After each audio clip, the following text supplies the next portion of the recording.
soleil. Il est 8h. Et à 8h, le journal est présenté par Sébastien Krebs. Bonjour Sébastien. Bonjour Pierre, bonjour à tous. Toute l'actualité du jour. Il aura fallu s'y reprendre à plusieurs fois, mais la 4e a été la bonne. Ça y est, le Paris Saint-Germain est champion de France de Ligue 1 depuis hier soir. Mais ce n'est tellement pas une surprise que le sacre n'a même pas été fêté. Ambiance morose au Parc des Princes. Carlos Ghosn, à nouveau inculpé au Japon, 4e mise en examen, cette fois pour des soupçons de détournement de fonds. Peut-être les charges les plus graves retenues à ce jour. Dans ce journal, Emmanuel Macron qui prépare au Touquet. Et entre deux bains de foule, sa grande conférence de presse attendue jeudi. Et puis nos monuments sont-ils bien protégés? L'incendie de Notre-Dame a été un électrochoc. Tous revoient leur système d'alerte. À 8h12, Vincent Hervouette reviendra sur les attaques terroristes au Sri Lanka. Et à 8h15, David Doucan reçoit Pascal Canfin, le numéro 2 de la liste La République en marche aux prochaines élections européennes. Europe 1. Cette fois pourtant la victoire était belle, 3-1 face à Monaco, triplé de Kylian Mbappé et enfin le sacre 8e titre de champion de France de l'histoire du PSG avec ses 16 points d'avance au compteur. Mais après une saison malgré tout en demi-teinte et ces 10 derniers jours plus que chaotiques avec notamment l'humiliation lilloise, il règne une drôle d'ambiance dans les travées du Parc des Princes et la victoire a eu, semble-t-il, peu de saveur. Julien Froment. Malgré le titre, les 3 buts du génie Mbappé ou encore le retour de Neymar après 3 mois d'absence, le Parc des Princes a sonné creux. Il faut dire que les ultras, les supporters les plus brillants, étaient absents, suspendus par la Ligue pour usage de fumigène. Résultat, un bruit de fond durant 90 minutes, entrecoupé par des acclamations au moment des buts parisiens. De quoi surprendre l'entraîneur Thomas Tuchel. Dans le stade aujourd'hui, c'était pas une ambiance. Tu es champion pendant les derniers matchs et de la dernière minute. On a l'impression que c'est normal, mais nous savons que c'est pas normal. Être champion de France très très tôt, c'est une performance excellente. Les supporters parisiens blasés de remporter trop facilement la Ligue 1, le gardien Alphonse Areola ne veut pas banaliser ce nouveau sacre national. Toutes les semaines, on travaille dur, on cravache et chaque week-end on a attendu. Donc on est content de remporter ce titre malgré cette contre-performance en Ligue des Champions. On banalise pas ce titre et on est content d'être champion. Pour la vraie communion entre joueurs et supporters, il faudra donc attendre le dernier match à domicile le 18 mai prochain contre Dijon. Julien Froment du service des sports d'Europe 1 et le PSG qui a tout de même encore l'espoir de finir la saison sur un doublé puisqu'il dispute la finale de la Coupe de France samedi. Ce sera face à Rennes. On en vient maintenant, Sébastien, aux suites des attaques terroristes au Sri Lanka. Oui, cette nuit, le bilan s'est encore alourdi. Il atteint maintenant les 290 morts et plus de 500 blessés. Toujours aucune revendication après cette série d'explosions. Certaines kamikazes qui ont frappé des églises en pleine messe de Pâques et aussi des hôtels. On a appris cette nuit que 13 nouveaux suspects ont été arrêtés et qu'une nouvelle bombe artisanale a été désamorcée tout près de l'aéroport où affluent les touristes qui veulent quitter le pays. Écoutez ce guide touristique que nous avons pu joindre à Colombo. C'est la foule à l'aéroport parce que les contrôles ont été augmentés. On est revenu sur des checkpoints qu'on avait laissés depuis 10 ans, depuis la fin de la guerre. Parce que la crainte ici, c'était que des gens qui auraient pu perpétrer ces attentats veuillent fuir le pays. Donc on sait que les sacs, tout est très très très contrôlé, beaucoup plus qu'avant. Donc il faut mettre un petit peu plus de temps pour rejoindre l'aéroport. À Colombo aujourd'hui, ça se passe bien. C'est un peu une ville morte parce que le temps de l'enquête, effectivement, il y a beaucoup de quartiers qui sont fermés. Mais par contre, aujourd'hui, les tours que j'avais sont déprogrammés. Pour nous, c'est très dur aussi de voir ces Sri Lankais extrêmement tristes. Par contre, il n'est pas question de rentrer parce qu'on est en sécurité. C'est pas non plus la guerre civile dans les rues de Colombo. Ça se passe bien pour le moment, mais ouais, c'est la surprise pour moi, pour mes proches, pour tous les Français ici au Sri Lanka. Olivier Duflo, un guide français rassurant donc au Sri Lanka, joint par Jian Bergaoui. Il a promis de casser le système avec son profil de comédien, humoriste et totalement novice en politique.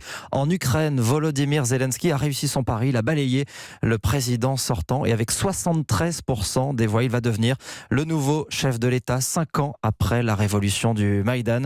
Et alors que la guerre continue contre les séparatistes russes, il promet de relancer le processus de paix. Carlos Ghosn, dans les taux de la justice japonaise, 4e mise en examen annoncée cette nuit, cette fois pour abus de confiance aggravé. Anne-Laure Jumet, cela concerne des détournements de fonds et peut-être les charges les plus graves qui lui sont reprochées à ce jour. Oui, et ce qui est reproché à Carlos Ghosn, c'est d'avoir détourné 5 millions de dollars aux fins d'enrichissement personnel. 5 millions sur un total de 15 millions versés à un distributeur de véhicules de Nissan à Oman. Cet argent aurait notamment servi à acheter un luxueux bateau et c'est tout un montage financier qui aurait été mis au jour selon des sources proches du dossier. L'argent aurait été injecté via une société au Liban dans un fonds contrôlé par Anthony Ghosn, le fils de l'ex-patron de Renault-Nissan. Puis ce même argent aurait été réinvesti dans 30 firmes différentes. Le fils de Carlos Ghosn pourrait d'ailleurs être entendu dans cette affaire. Dans un communiqué publié ce matin, Nissan annonce une action au pénal pour abus de confiance aggravé et réclame des sanctions sévères et appropriées face à une faute totalement inacceptable. Les avocats de Carlos Ghosn vont eux déposer une demande de remise en liberté. Cela fait 5 mois, je vous le rappelle, qu'il a été arrêté à l'aéroport de Tokyo, relâché sous caution, puis interpellé à nouveau il y a 3 semaines. Son procès n'est pas prévu avant plusieurs mois. Les précisions d'Anne-Laure Jumet du service économie d'Europe 1. Merci. Europe 1, il est 8h06. L'actualité politique à présent, une semaine déterminante à venir pour Emmanuel Macron. Les annonces post-grand débat avaient été reportées. Cette fois, c'est pour jeudi. Grande conférence de presse prévue à l'Elysée pour le président. C'est une première.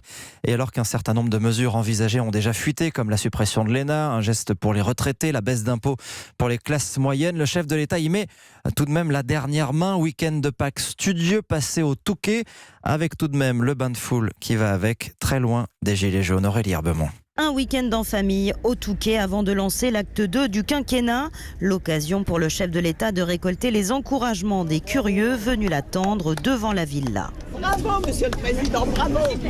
Ne lâchez rien, allez-y. Courage. C'est gentil. Et on est comment ça va? On est le peuple aussi. Hein. Et puis, bonne fête en famille. Merci beaucoup, c'est gentil. Ouais. Courage. Merci. Bon courage. On est là depuis le premier jour. Mais vous êtes super. Continuez. C'est tout ce qu'on vous demande. Rien de tel qu'une escapade ici pour se sentir soutenu, loin, très loin de l'ambiance contestataire des manifestations de gilets jaunes. Jeudi, c'est tous les Français que le chef de l'État devra tenter de convaincre. Emmanuel Macron a d'ailleurs apporté des notes pour travailler en ce week-end de Pascal, histoire de peaufiner ses mesures. Elles ont fuité après son allocution annulée lundi dernier, mais elles pourraient être complétées ou à minima précisées. Son entourage est formel. Le président est concentré sur cette semaine qui s'annonce. Le Touquet, Aurélie Herbemont, Europe 1. Et la suite du journal avec Sébastien Crêpe, c'est cette question après l'incendie de Notre-Dame de Paris. Nos monuments sont-ils bien protégés? Les systèmes d'alerte sont-ils efficaces? Est-on certain de pouvoir éviter d'autres drames comme celui-ci? Désormais, ces questions se posent partout. Les grands sites de notre patrimoine revoient leur dispositif anti-incendie. C'est le cas notamment au château de Chenonceau, par exemple. Reportage Théo Manval. Dès les jours qui ont suivi l'incendie de Notre-Dame, la direction de Chenonceau a pris contact avec toutes les entreprises qui font des travaux sur le site pour leur rappeler les consignes, notamment en ce qui concerne les points chauds, explique Caroline Darras, directrice de la communication du château. Que ce soit pour l'électricité, par exemple, quelqu'un, un soudeur, on doit être informé des passages de tout le monde. Nous appliquons des procédures extrêmement strictes. Ils doivent avoir leur propre plan d'évacuation. Le dispositif anti-incendie a aussi été passé en revue. Voici un détecteur de fumée. Chaque pièce est équipée. Christophe Meunier est le responsable sécurité. À travers une porte secrète, il nous amène devant une sorte de compteur. Le cerveau. L'outil qui doit permettre d'éviter ce qui s'est peut-être passé à Notre-Dame, une erreur dans le lieu exact de l'alerte au feu. Notre centrale va collecter l'information, le fait que le détecteur a vu un départ feu. Ça va être marqué en clair avec le nom de la pièce. Cette information va être redistribuée après au niveau du poste de sécurité et au niveau d'une télésurveillance. Donc on double les informations. Donc on est sûr de partir au bon endroit. Ah, on peut pas se tromper. À chaque étage, des colonnes d'eau doivent permettre d'agir avant même l'arrivée des pompiers. Ici, on espère bien sûr ne jamais avoir à s'en servir. À Chenonceau, Théo Manval, Europe 1. Connaissez-vous le dossier médical partagé? C'est un peu votre carnet de santé numérique, un site qui vous permet de conserver de manière sécurisée toutes vos informations médicales pour que les différents professionnels de santé y aient accès. Ce dossier médical partagé, lancé au mois de novembre dernier, fait son chemin. 5 millions de Français ont déjà créé le leur. Petit mode d'emploi avec Olivier Samin. On en parle depuis 15 ans, mais ça y est, le dossier médical partagé entre dans notre quotidien. En moyenne, 100 000 DMP sont ouverts chaque semaine. Pas compliqué, il suffit de se munir de sa carte vitale et d'aller sur le site dmp.fr. On peut aussi se rendre à la CPAM ou se faire aider par son pharmacien de quartier ou son médecin traitant.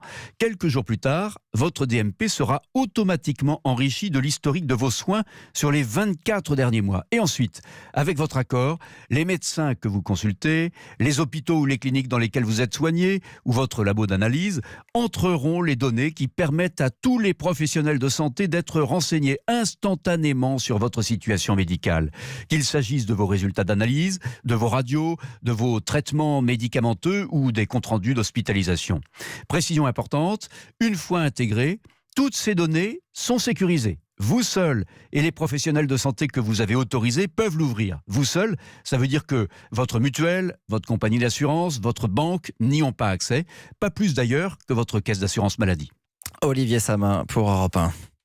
Et d'ailleurs, nous avons un tweet avec le hashtag Europe 1 car vous pouvez réagir à l'actualité. JLP nous dit sur Twitter, nous avons créé nos DMP, mais nos professionnels de santé n'acceptent pas de les compléter, soit ne sont pas encore informés de leur existence. Et en ce week-end de Pâques, vous avez peut-être la chance de profiter d'une petite escapade à la mer avec beaucoup de soleil sur la France. Oui, beaucoup de soleil, sauf, bizarrement, sur la Côte d'Azur, où c'est plutôt le vent qui souffle fort. Le Var, d'ailleurs, est placé ce matin en alerte orange. À Fréjus, on a dû ranger les lunettes de soleil et oublier les maillots de bain. Reportage de Jacques Terrance. Un ciel gris, du vent et même de la pluie, cette famille auvergnate a dû changer de plan hier. La plage est devenue le bowling. Quand il fait pas beau, qu'est-ce qu'on fait? La première chose qu'on fait, c'est trouver une activité à l'intérieur. Là, on aime bien, ça tombe bien, on aime bien le billard et le bowling. Ça s'y prête aujourd'hui. Problème, trop de monde, 1 heure d'attente pour jouer. Stéphanie, originaire de Savoie, cherche alors désespérément sur son portable un autre plan B. Bowling, il y a trop d'attente, alors on cherche autre chose justement sur internet dans le coin. Que faire avec des enfants quand il n'y a pas de soleil? C'est un peu galère. Les plus flegmatiques, comme ces 2 Britanniques en short et coupe-vent, ont quand même opté pour une balade face aux grosses vagues. Demandez à ma femme le temps qu'il fait au Royaume-Uni. Soleil, 26 degrés. Bien sûr que je préfère le soleil. Mais vous savez, là, ce n'est que pour un jour ou 2. Et c'est vraiment fantastique de regarder ces kitesurfers. Lui aussi regarde les voiles des kitesurfers à travers la bâche transparente de son restaurant de plage. Très peu de clients chez Laurent Binaki pour son premier dimanche d'ouverture. Il manque le soleil. On travaille moins bien. On pleure avec le sourire, mais on pleure. Il n'y a même pas les mouettes avec le vent qu'il y a. Et les mouettes ne devraient pas revenir avant le milieu de la semaine. Fréjus, Jacques Terrance, Europe 1. Merci, c'était le journal de Sébastien Krebs.